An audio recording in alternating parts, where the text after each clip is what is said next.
Hi, this is Gurasi Singh, and you're listening to my Thick Accent podcast.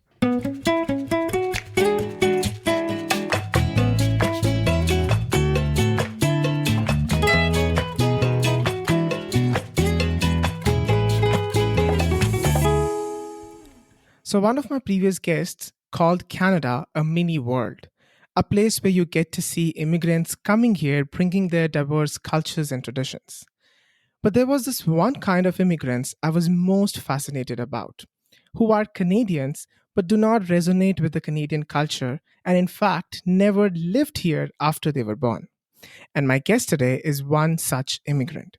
He was born in Canada, spent initial years of his life in the US, later moved to Qatar. After 10 years, he moved to Lebanon to pursue electrical engineering, and after 2 decades, he came back to Canada to complete his master's in neuroscience at McGill University. Getting confused? So am I. So let's unfold his journey from living away from Canada when he was gone and decades later coming back in the country he was born. Please welcome Kassem Jabbar.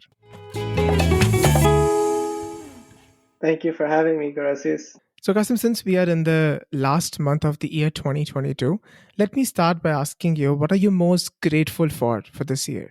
I'm very grateful for the experiences that I gained living alone for the first time. Grateful for all the knowledge that I obtained in my master's degree, and all the relationships I've had with different people, all the friends I've made. All of this kind of built me as a person and sort of made me more. I'd say it made me more spiritual as well. Okay. So let's just start from the start, Kasim. When did your parents move to Canada and from where? Tell us about that. My dad's life is a bit complex. He moved out to the U.S. to do his undergrad there from Lebanon, right? And then after that, he went to Canada to to work a bit, and then that's what made him stay there. Then that's how the whole story starts. And once they had me, after a few months, we moved out, and then to the U.S. because my dad had a job offer there.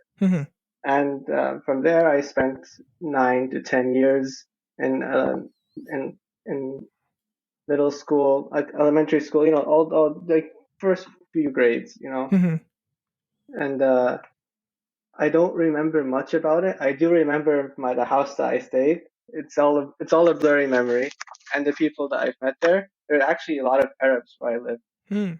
So I lived in Dearborn, Michigan, which is basically a small Lebanon, I'd say. And yeah, and I remembered all my friends were Arabs there. But then I moved out to Qatar after my dad found a job there, a better paying job. And then over there, I spent another decade there, trying to fit into the culture was a bit difficult given, at the time there was this conflict between Sunni Shia, and given that I'm from a Shia background, there was a bit of friction with a lot of the very conservative Qataris there. And you were also pretty whitewashed, right? By living in the US? I was pretty whitewashed, yeah. So I guess I did not know much Arabic. It was very okay-ish, right? And the Arabic that I knew was of Lebanese dialect, so that also conflicts with the dialects of the Gulf. They have this very strong accent that I can't pick up very easily, and then they would mock the Lebanese accent, which was quite awkward, and yeah. So I had a very intense like childhood in Qatar. Lots of bullying happened, but in a sense, it also shaped me to who I am right now. To be honest, made me a more humble person. Not having everything as a child, like have all these like nice relationships as a child with people, it made me more humble, I'd say. So the school that I was in is it's an all boys school, right? In fact, the school is like split in two. There's like one side for girls, one side for boys. And I did not have much interaction with women there after secondary. So after a certain year, after a certain year cut off, you would move into the all boys section, I guess at a pubescent age, and you would Mhm. not interact with them anymore. And addition to that, well, I did make friends there. They Mhm. were usually like Lebanese. Sometimes they were from the West or people who are not Qatari, really. Just so Mhm. because we all, I guess, we share that kind of trait, right? And the conflicts I would get there was the differences in, I guess, the background that I had, and it made the relationship with me and the Qataris not that amazing. I did have a Qatari friend as well, Mhm. which made things more bearable. But I would say it, I was pretty sensitive, so it did shape Mhm. the way I had relationships in the future with other people, right? Mhm. Um, if we would segue later on and talk about my time in Lebanon, I did not start off in a very good space there. But things were pretty awkward. Okay, so since you talked about Lebanon, so yeah, you moved to Lebanon after you spent like a decade in Qatar, and you decided to go and study electrical engineering there. But you also had the option of coming to Canada. Why didn't you just come to Canada and did your bachelor's, and why did you chose to go to Lebanon? so So while I was in Qatar, I never knew I would visit Lebanon every year during summer, but I never really felt like I was in touch with my home country. Hmm. My dad inspired me a bit, and he told me, you should go to Lebanon and spend a few years there. Yeah, the university there is very, very prestigious in the Middle East, right? So Mhm. you're not losing on education, and it would be good just to get in touch with where you're from, right? Mhm. Before you can later on move out to other countries, so you don't lose your sense of self, right? I think that was a very good move, to be honest. Hmm. So my dad helped me a bit with the process of applying to undergrad in American University of Beirut, Mhm. and yeah, and and I'm gonna be honest with you, like it's not like I had amazing grades. To Mhm. be honest. Like in my high school, I was not academically gifted. I was more gifted than other people. Not gifted, but like I worked more than other people. To be honest, I was not a genius. My grades weren't top. It's just that I was just better than the general crowd because they don't care about studying in the school that I was in. So the Mhm. competition was basically null. Hmm. So I I pushed a bit to get the grades needed. Like I did well in my sciences and my math, and then I was able to get an admission for the university. Um, and so that's basically why I decided to go to Lebanon. I did think of going to Canada, Mhm. but to be honest, after all these discussions with my parents, it was a better option to go and get in touch with my home country. Hmm. And were you living alone there on their own, or like you said, you had your family were living with them? Yeah, my mother came with us to Lebanon, and I Mhm. stayed with my mother in an apartment um, in Dahia. And yeah, I guess it was good that she came over just to help, help me focus more on studies, less on Mhm. living alone, you know. And I had almost all my family is in Lebanon, and but my aunt was in the same building as we were, and I had a bunch of aunts and uncles scattered around the area, so I Mhm. was not really lonely there. If I needed anything, I definitely had someone in a mile radius. Yeah, Yeah, I think it's always nice to just go back to your roots, so to say, and it's nice to just come yeah, across the familiar faces that you're gonna live with. So I think it's always yeah. fun to go back. I heard that you also visited Lebanon once when you were in the US. You were like around 8 or 9 years old. You went there for a vacation, and then there was an attack from the neighboring country, and you experienced all that time there. Tell us about that. That memory is a bit blurry, to be honest with you. Like, I just remember waking up and hearing bombs nearby, and that was kind of weird. I didn't know how to perceive that. Hmm. As a kid, I don't know much about, in-person violence. So to hear explosions, I know, okay, we're being attacked. But what does that even mean? At the time, Hmm. I didn't really, it didn't really click, right? I was told, so this is what I was told, so I don't really remember it, that my brother got sick during that Hmm. stay. So it was and the pharmacies were closed down. You don't have medications. All the imports were like very like basically nothing. We barely had anything in the country now. Mm-hmm. And there's a decision whether we should stay and wait this out or we somehow leave, Mm-hmm. right? And interestingly, the better place to go to would be Syria, right? Mm-hmm. So um, my dad got us a taxi to and paid him like good money. So we paid him good money to be able to speed right through the bridge to Syria. And while he's speeding through, he would just go the maximum speed, and he would tell us, "Don't look back. There's a bunch of explosions. Just don't look back. Just we're gonna keep going." And I don't remember a lot of it because I was busy playing on my Game Boy, like the little spoiled kid that I was. But that was a good thing. It's good not to get traumatized by it. My parents made sure I was occupied, same as my brother. But yeah, like during that phase, there was a lot of explosions around us, and we were just going straight through the bridge to Syria. And there we stayed with some family, and we waited it out a bit, and we took a flight back to the U.S. So how long did you stay in Syria then? I don't remember. It's that much of a blur. I don't remember. Stayed there for a while.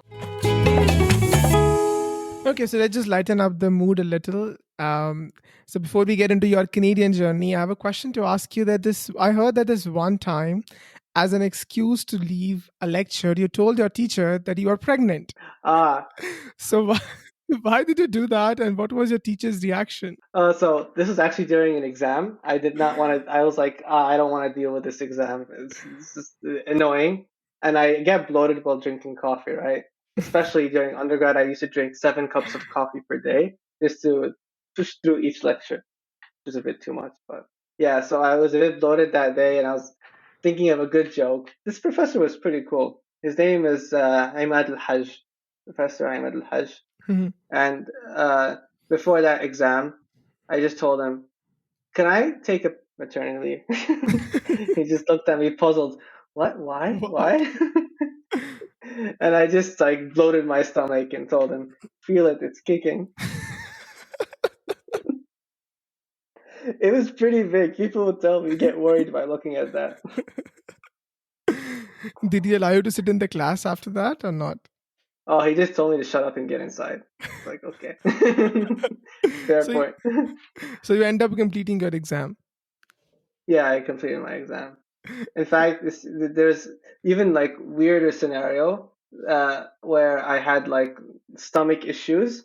That same poor professor, he dealt with my shit, man. Like the in another exam I was taking, it's a control systems exam, and I had stomach irritations. I didn't know what it was. I just had coffee without eating, like an idiot that I was, and ended up puking in the exam. No way. Yeah, and then he just looks at like first. This is how it went, right? It was very awkward. I felt like I wanted to puke, but then that never happens in my life. So you tell yourself it could be a passing feeling, right? Mhm. And then at some point, I'm like, oh no, I'm reaching that point, and I know that point. So I just call out the GA, graduate assistant, and tell him, Mhm. uh, so I'm just imitating the sound, like the not the sound, like what's the word? Miming Mhm. the puking because Okay. I can't speak, Yeah. trying to make the signatures and all that. And then he just tells me, "What are you talking about? Just go back to work."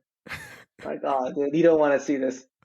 10 minutes later, I like put the viewer discretion advised. If anyone is eating right now, just stop because this is a very graphic description for those who are interested. I just puke into my mouth a bit, No.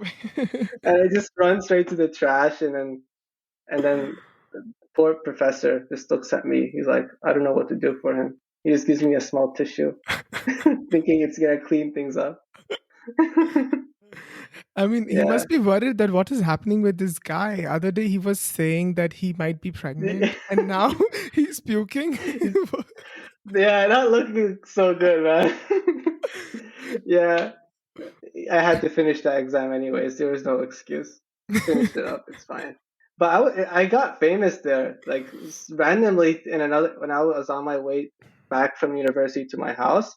I took this van, like that's the mode of transport in Lebanon.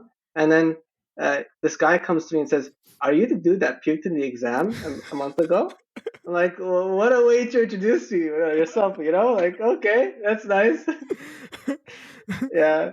Not the good thing to get popular about. Oh yeah. But then I just it backfired because he said like how much do you get, and it turned out to be higher than him, and he was a bit salty about that. So you talked about the mode of transportation in Lebanon, right? Tell us like how it is Mm. general just living in Lebanon. How was the life there? So, regards to transportation, well, before I would say before COVID, before the 2019 riots in October, before the financial destruction of Lebanon, Hmm. I would say that taxis are nothing like in Canada. Like over there, you have to wait for a taxi to pass by, and then you just call out for him, and then usually it costs around 4,000, 5,000 lira, if I remember correctly, which Hmm. would translate to around $2, $3, and which is way better in Canada, obviously. Hmm. And Hmm. then you have these vans or these like mini buses, but like the sketchy vans that you know what I'm talking about, right? That have sliding door, and you Yeah. have those vans, and you have like the very good buses, right? The very good buses have the same price as the small vans, right?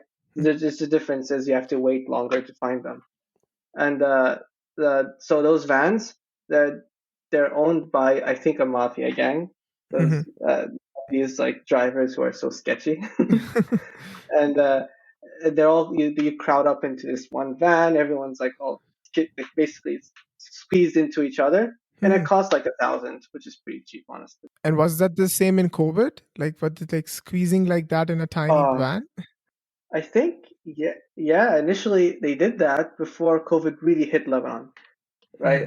So while we were hearing about these outbreaks in different countries, uh, that no one believed we'd get COVID, and I would be the only one preaching that we're going to get a pandemic, and no, everyone thought I was crazy. Like hearing, the US gets it, it's first China got it, and US gets it, and Europe is getting it. And I'm like, yeah, what's stopping us from getting it? And then people Hmm. would just keep telling me, stop overthinking it, man. We don't have a case right now. Like, Hmm. yeah, you sure we don't have a case? There's airports open. Hmm. Hmm. We probably have it as we speak, and we have a pandemic. And then, people told me I was crazy, and then, told them so. Yeah. I think many people around the world, many countries around the world were in denial that no, it's not going to reach our country, but its rest is It's just, history. yeah, it's just, I think it's just people are in denial. Well, going back to the mode of transportation, so you don't go Hmm. too off track. Um, there were times, taking the van, like you plan that it takes an hour because of traffic, and they sometimes take you there 30 minutes earlier. Hmm. They speed, they go very fast, right? And like once they took usually with traffic it takes an hour to go to the university from Dahir, right, from where I live in Dahir. Hmm. And sometimes it would take 20 minutes without like any traffic, Hmm. without any interference. 20 minutes, they speed so fast, and they start swerving between cars. You think they're going to crash, and in my 5 years of being in Lebanon, no crashes has happened. I rarely see them crash, and they stop like like centimeters away from the car in front of you, like if they want to really like stop people from cutting in front of them, Hmm. Hmm. and they know how to swerve, tip the van over a bit without completely falling away. Like they know how to do this. And once this driver was screaming on the top of his lungs, and I'm like the only guy in the van. I'm like, what is this man gonna do to me? Oh man. I hope you reached safely. Yeah, safely and very fast. Yeah, they know. They also all know each other. These van drivers, Hmm. and many times like they gossip about other people, or they say that they're in trouble with the upper Hmm. authorities, and the police sometimes catches them like crossing the red light, and in front of me, the police does nothing. It's like, yeah, don't do it again, okay? It's like, yeah, yeah, yeah, yeah. We say arase in Arabic, like, which just means like on my head, I won't do it. That Yeah. is crazy though. But it's also, that gave a bit of life to my day, to be honest with you. Like, it made it not boring. Saying a little bit on the same topic of Lebanon, Kassem, tell me something that only someone who has lived in Lebanon would know about. Some insights that you can share. Hmm. The scooters, like those motorcycles, but not really, Hmm. like without license plate, going against traffic, basically like bees swarming you while you're trying to drive your car. Hmm. That's one thing. No, always staying away from trouble. Hmm. You don't want to mess with the wrong people there. They gangs are everywhere, like especially in like the slums or where I live, there are gang members, and you do not want to mess with them. They will Hmm. ruin you. And there are lots of reports of people getting missing and stuff. But I guess this is not only like for Lebanon, like many other countries have these Yeah. things. But I don't know how to answer that for sure, that I have to compare across countries. So, Kasim, let's just get into your Canadian journey now. You moved here in 2021 fall semester to do your master's in neuroscience at McGill University. First of all, tell us about the transitioning into neuroscience from electrical engineering. Why did you choose to do that? Yeah, it's an interesting question. I mean, I never thought I would do it when I first started electrical engineering. Mhm. Uh, I went into engineering because it was easy. Mhm. Because I thought it would be easier, but not like easy as in like it will be like the easiest 4 years of my life. No, I meant like it's an easy decision to make when you're trying to go out of high school into university. Because I wanted to guarantee a future with a 9 to 5 job that pays very well. Mhm. Seeing how my dad is right now, he makes a good living. We're in a very stable life, stable condition. He's able to make this like certain decisions that would improve our life quality, so quality of life. Mhm. So I mean, it was not a hard decision. I initially wanted to go into medicine, to be honest, Hmm. to be a cardiac surgeon or something.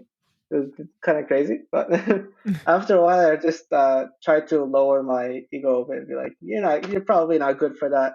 You make a lot of stupid mistakes, in in your academics. It's not something a surgeon has to have. Like, they need Mhm. to be perfect almost, right? Mhm. So an engineer can make a lot of stupid mistakes in the process, but it's always being reviewed by another, senior. There's always people reviewing each other's work. So making a mistake, like small mistakes, and it's something I do, but can be corrected. Mhm. So I thought, okay, I'll just go into that field. I spent the first year, in engineering, a bit lost, to be honest, because my education in high school wasn't that great. Mhm. Like, it wasn't amazing. Uh, missing gaps compared to the Lebanese education system. It's way better there versus Qatar. So I just, after like filling in those gaps on my own, doing some self study. I want, like, shout out to a friend of mine who gave me tough love and said, stop complaining and actually learn things by yourself. You have the internet, no more excuses. Yeah. So that helped me push. I got there, and then I fell in love with academics, to be honest, Mhm. knowing that I could teach these things to myself, learn things, and discover things in physics and in math in a way that's a bit different from the conventional way of studying, right? Mhm. Understand. I try and always have an approach of understanding the fundamentals, the underpinnings, before just applying stuff like the algorithms and coding, or applying algorithms even in math. The way to solve a question is basically an algorithm. Yeah. So after that, I was like, okay, electrical engineering is fun, but in and of itself, it's boring for me, because it's so cool knowing the underpinnings of them, but to apply them in this industrial setting, I found was very boring. I did an internship at the company my dad works in. There Mhm. was one company called Meinhardt, the other one KEO. It's not chronological. So I worked in KEO first, and then I worked in Meinhardt. Okay. Both are construction companies where you have electrical engineers, mechanical, civil, and architects all collaborating on a construction project. And I realized, like, in industry, there's so many standards. I would try and understand the underpinnings of why we do certain things in the company, and then I would just ask, why can't we do it this way? It's better, right? Mm. When they're designing a hospital, I would expect us to make, even though they're expensive decisions, but they're better decisions, right? Objectively, in my opinion, like I would argue for the fact that we should use systems that can measure air, do air sampling, and then making decisions on how to ventilate the place better for people in ICUs. Mm-hmm. But many times I would get answers like, it's costly, the contractor would disagree, we have a budget, we have all these things, right? Mm-hmm. And there's a standard thing that we do where we add certain things to the blueprint in a very algorithmic way. You don't use your brain in that sense. You use your brain to discuss things with clients, to reach agreements, Mm. but you don't use, creativity when it comes to designing things completely. Like not the full creativity. You Mm. can use creativity to solve requirements that are given to you by a contractor or a client, but you cannot. You don't have the creativity to do something completely new because Yeah. it could be very costly, Costly. Yeah. and then the seniors will say, no, don't risk it. We've done this always this way. Why would you change it, right? And I want to also make that, just so others would know, this is a design. I'm a design engineer, right? I was working as a design engineer, not like in contracting or in inspections, right? Mm-hmm. So it's all about the design that you put out that satisfies the codes of the country, the codes of the company, and the client. That's how you work. And I reached the point where I'm like, nah, I don't like this kind of work. It's not mentally stimulating me as I would like to, right? Mm. And that's when I did it twice as well. It's not just I did it once, I did it twice. And I realized that the industry is not for me, right? I want to do academia, want to at least feel like I'm doing something meaningful. Not that construction isn't meaningful, but for me, it wasn't. It wasn't my calling. Yeah. So I worked in a biomedical engineering lab initially, and I got, started to get more involved with, biomedical research, the things that treat chronic pain. There was a graduate student that I shadowed. Um, she worked in chronic pain research and used rat models and work on the sciatic nerve. I was helping out with on the ultrasonic transducer, coding for it and all these things, coding the acquisition of the ultrasonic data and transducing and all that kind of stuff. Yeah. I don't want to get too technical there, but I was in the engineering side of the research, right? Mm-hmm. And I thought that was more meaningful to me because I'm treating a medical problem, as an engineer. Like I'm indirectly treating a medical problem using engineering tools. So I thought that kind of application would have more meaning in my work, right? So um, I would talk to different professors. I would take different courses. I would try not take electives that are restricted only to engineering. I'd try and branch out a bit in the medical field. So there's like a biomedical department that gives courses on computational neuroscience. It was with a very good professor. His name is Dr. Arish Dao. It taught me I saw so many engineering concepts, but from a framework that models neurons as a circuit, which first of all blew my mind away. Mm-hmm. It's like a neuron is basically capacitors and resistors and a voltage source and all these things. It's kind of crazy. We model an actual potential that way, right? And I thought that was fascinating. So, and I just got addicted to it. I just kept studying it. I kept looking at it. And it was from a framework of, resistance, capacitance, estimating those kinds of parameters to see the intrinsic properties of a neuron, the electrical properties of a neuron, and how these have implications in diseases, right? That was the that gave meaning, at least to me. It's like, that's kind of crazy. This is where I want to get into, right? Mm-hmm. And later, I took other courses on like biomedical signal and image processing by Dr. Fadi Karane. This professor I've been in contact with a lot throughout my undergrad, and why I got into what I am in right now, to be honest. And this kind of work taught me how to do data analysis, signal processing, um, allows me, and these are graduate courses that make you think. They give you problems and they make you think of how to solve them in a more creative way. Even though there's like a set answer, they don't tell you how to do it. You got to figure it out. Mm. There's multiple projects throughout that course. Then I took system identification, which is a course on um, estimating models, right?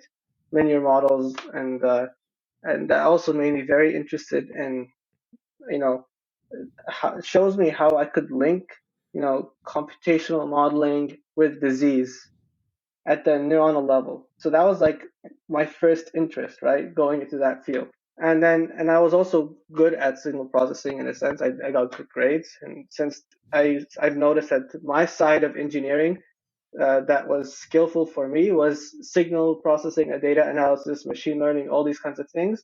Maybe this I should harness this kind of skill set in the medical field, Okay. trying to translate it there. So this is where I started my search in neuroscience, because I thought that was kind of, I loved the fact that there's this kind of nice integration of engineering in this neuroscience field. And it's also an interdisciplinary field. It's Mhm. no longer just like, it involves biology, chemistry, uh, and biophysics, engineering. It's all these people coming from different backgrounds, sort of solving these very difficult problems. So that's what got me into neuroscience, really. Mm. Then my professor, Fadi Karame and Arish Dao, these two professors, they did work in neuroscience. One did computational work at the neuronal level, the cell level, and the other one did work. So that was Arish Dao, and Karame did work in signal processing, and he worked in epilepsy, and Mhm. uh, and he worked on modeling, brain connectivity and their applications in epilepsy, right? And this is how I started, and I started working with his PhD student for like a semester, 2 semesters, I forgot how long, Mhm. and this sort of paved the path to looking for places in Canada, because I have a Canadian citizenship, right? Sure. Naturally, I would look there first, and then I would start looking for labs there, right? And that's where I came across the lab I'm in right now. Okay. It does this kind of work. Yeah, Can you tell us a little bit about the research that you are doing right now? right now. Yeah. So I'm currently working on developing a method for for telling a clinician how probable it is that the electrode configuration is sufficient enough to tell you to give a good surgical outcome for patients with epilepsy. So there's a lot of things I'm missing here. I'm going to explain them in more detail. So there are patients with focal epilepsy, meaning that there is a focus or multiple foci, right? Very specific tissue, very focal tissue that generates the seizures, right? Mm-hmm. And they're refractory patients. So that means that medication does not relieve them from their seizures. They still get seizures despite these anti-seizure medications, right? And then what they would do is go through this pre-surgical evaluation stage, right, where they would get done. They would have MRIs, PET scans. They would get implanted with electrodes, not implanted first. So they have this non-invasive scalp electrodes that they use, um, and then they try and they do neuropsychological assessment to see how these symptoms could represent different certain areas in the brain that manifests those seizures, and how you can see the imaging that reflect that, and see how the electrical activity reflect that by looking at spikes, etc., right? So if that's not very clear, they implant based on their hypothesis of where it could be. So because you can't skewer the brain completely with these electrodes, you implant them straight through to reach deep regions of the brain, Let's go. deep Okay. structures, right? In a very, like, let's say, in a manner where it's optimized to not have so many electrodes placed, but to sort of discover where it is more specifically in the brain. And then once we find the earliest seizures being recorded, they hypothesize that this earliest onset, also called the seizure onset zone, would be the place for surgical removal and hopefully achieve freedom from seizures, right? So the whole task here is finding where the seizure onset zone is, from start to finish, from non-invasive to invasive, right?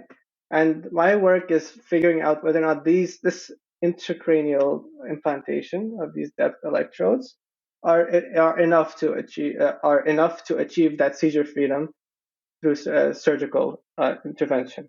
I saw that you also got recently awarded by the Savoy Foundation. Tell us about that award. Yeah, so when I first started my master's, I had to apply for multiple scholarships to hope. Not, I didn't apply to so many, to be honest with you. I applied to a scholarship called the CGSM scholarship, Canadian Graduate Students for the master's studies. And then I applied to the Savoy Foundation. So the Savoy Foundation scholarship is specifically for Canadians who do research in epilepsy, and for masters they get 15K per year. And I was told, by my supervisor, these are some scholarships you could apply to. I would recommend going for it. And that's when I start planning out my letters and writing out my CV for this application and all these kinds of things. So that took a long time for me because I really am I'm a perfectionist when it comes to applications. I always reread things like 10 times and I would send it to my supervisor for drafts. So this whole process took a bit of time. I had to develop a project proposal for this scholarship. And I developed like a concept and then I wrote it down and then I submitted it. Didn't think I'd get in, to be honest with you.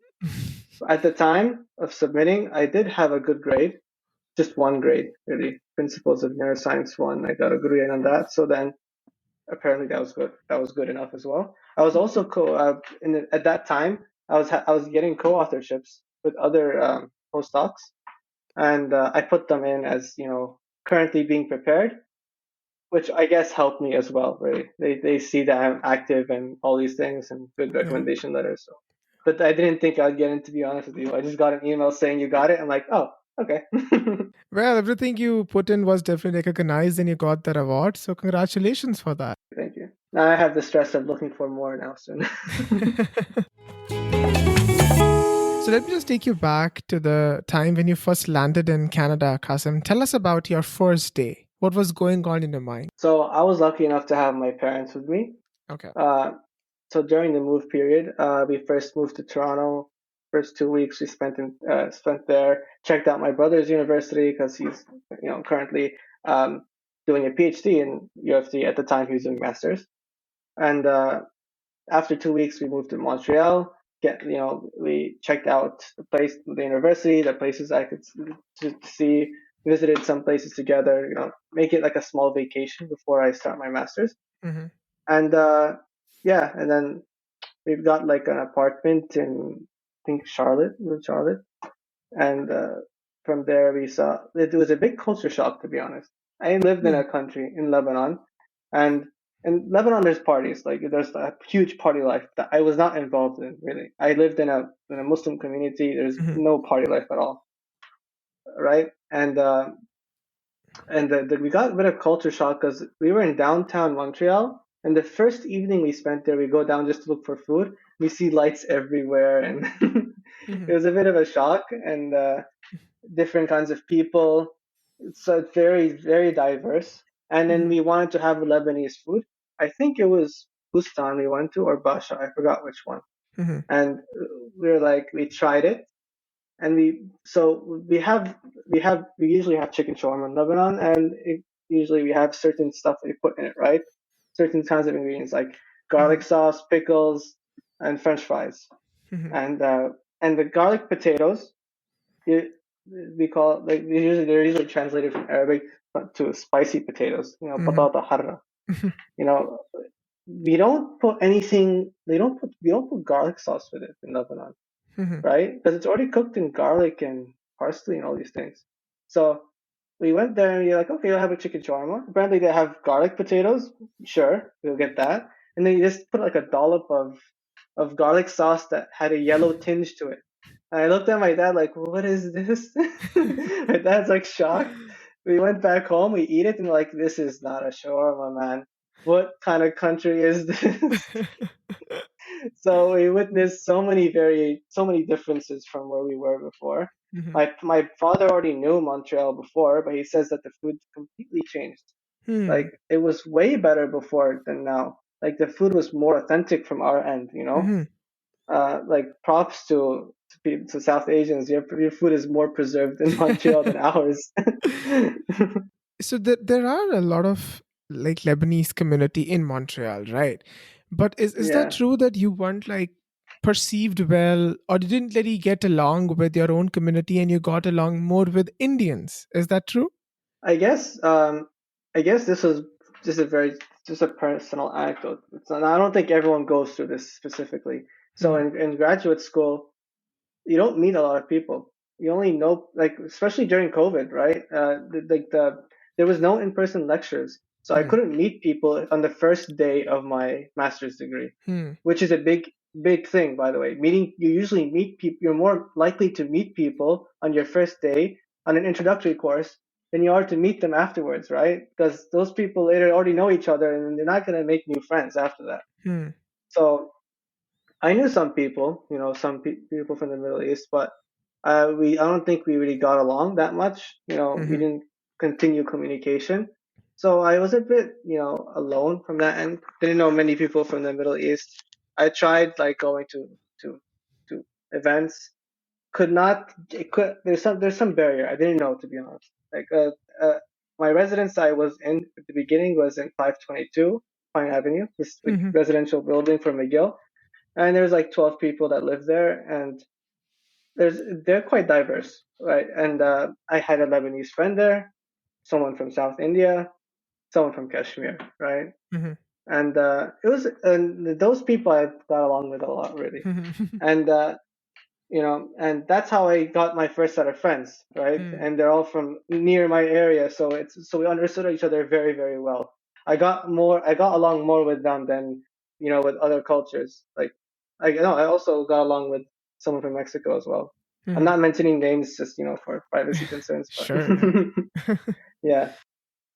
I guess I don't phase much with people who are born here in Canada. I'm Hmm. more phased with people who are around my region, which is normal, Hmm. right? We have the Yeah, same kind of mindset, right? of course. And what really got me into Indian culture, to be honest, was the food, Hmm. specifically the food. So I did not like the Middle Eastern food really here. Uh, it's a bit different. It's not the spices aren't there. Our food isn't clean in the street foods of Lebanon, right? It's not necessarily clean, but it tastes good, right? And it has the authenticity behind it. I did not find it here. And also I actually eat halal meat. I Hmm. don't eat non-halal meat. So usually I have vegetarian food if I don't find meat. Hmm. Usually the meats are like Middle Eastern restaurants that are halal, right?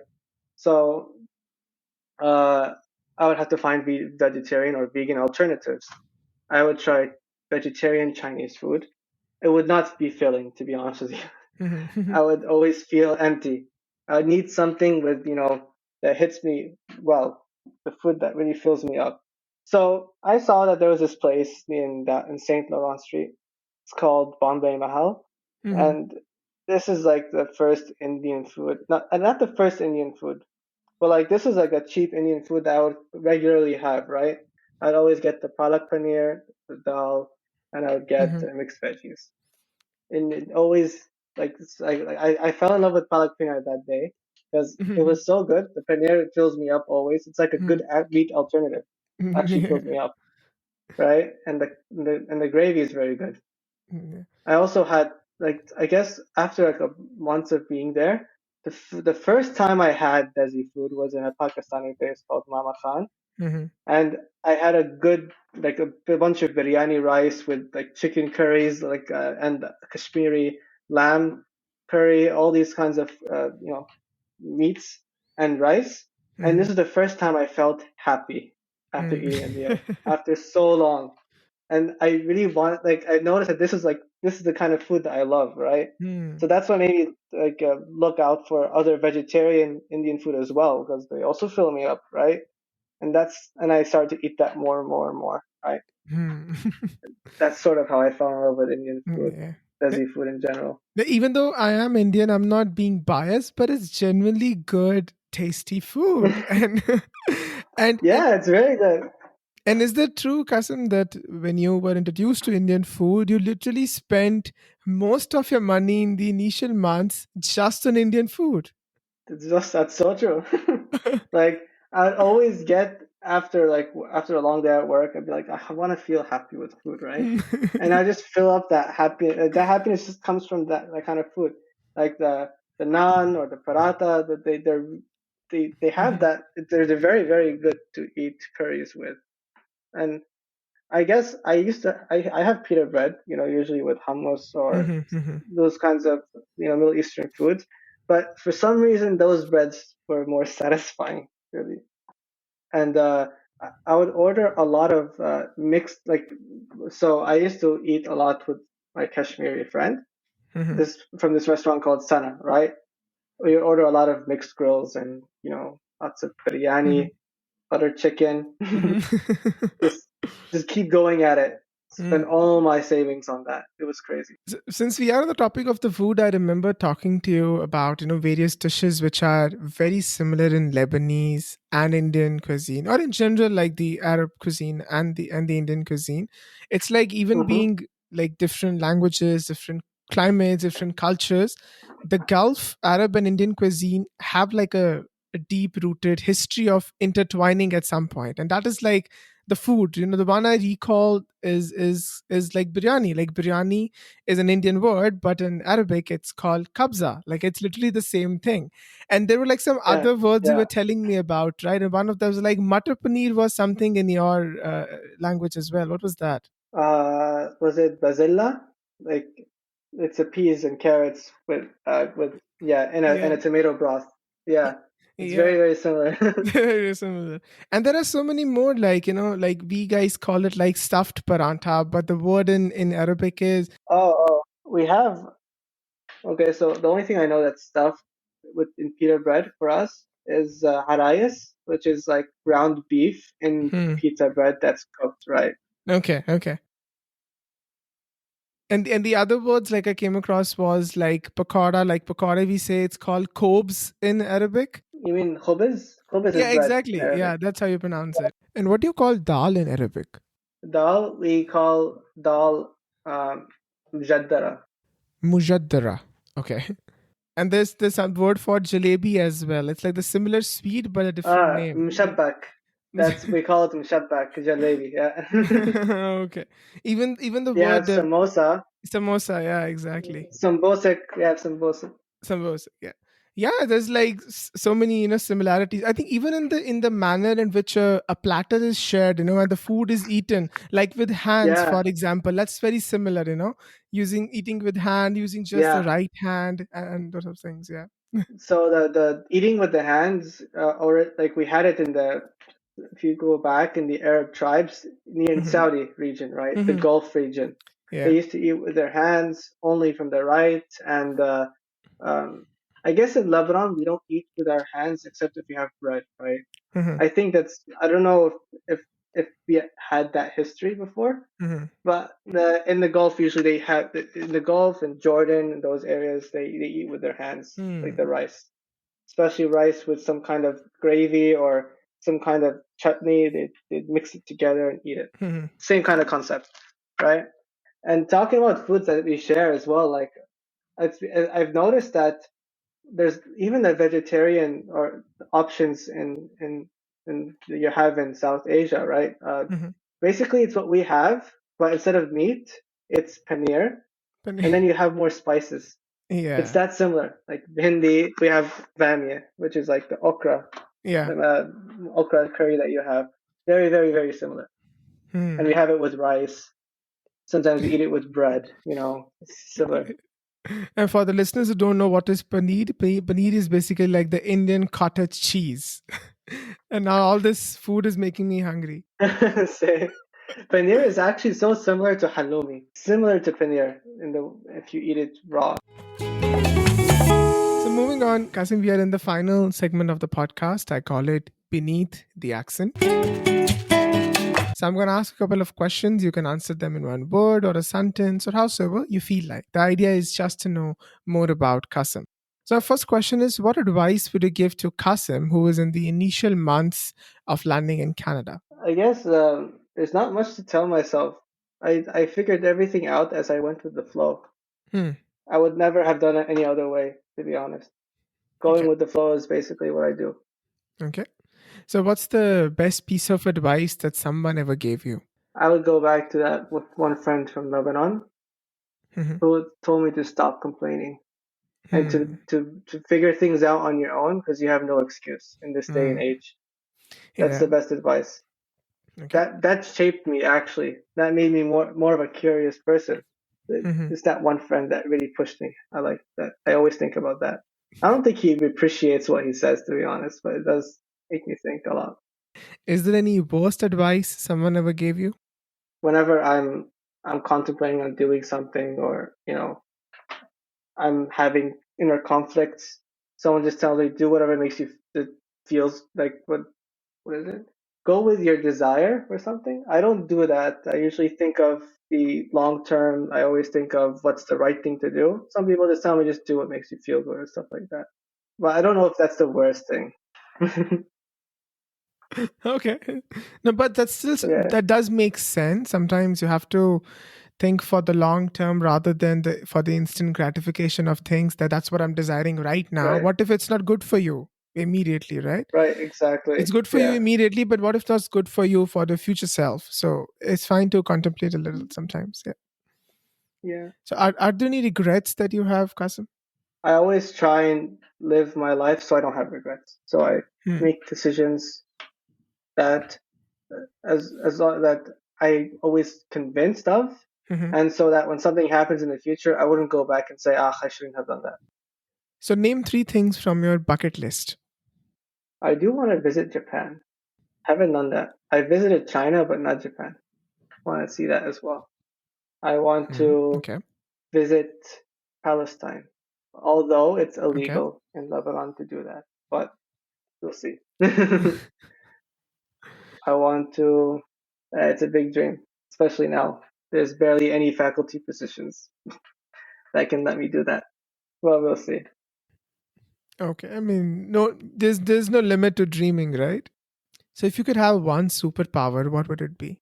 Optimize my decisions at every second of my life. Be emotionless when making the best decision. I always fall into a rabbit hole of emotions when it comes to making the best decision because I get lost. I sometimes wish that I could just separate from my heart and just make the best decision for everyone. Interesting. I like that. Okay. So what's one topic that you can talk about for hours? I could I, it could be science, the way science is right now. I could talk about religion, how certain Hmm. different religions really. I could talk about uh, technology. I used to talk about technology with my high school, my undergrad friends a lot. To talk about like Tesla's doing this, Neuralink is doing this. What do you think about that? How could we apply? How could we do something Hmm. like also developing projects? I used to talk about Hmm. project ideas with my friends a lot. So all the nutty stuff you can talk about for hours. That's what you're Yeah, saying. I'm a nerd. Yeah, nerd and a geek. Also gaming. Oh, I could talk about games a lot. Haven't done that in a while, Okay. but I used to be able to do that. So I'm aware that you do watch a lot of Bollywood movies as well. So what's one of your favorites? Addition. It is, to be honest, it's like this is the one thing that always pops up to my head because of all the plot twists. It's crazy. So describe Canada in one word or a sentence. One word I'd say diverse, but I should also say individualistic. Hmm. Honestly, the fact that I say diverse, people would think that so many people like to know about each other, which can be true, right? But they're also individualistic, so they have their own small bubbles in every single room. That's very true, actually. We guys are little coming from that collectivist society. We are very eager in knowing people and curious about their lives and Mm, everything. But here, people sometimes can get a little offended if you try to question Right. their choices or question their daily routine, even. Mm.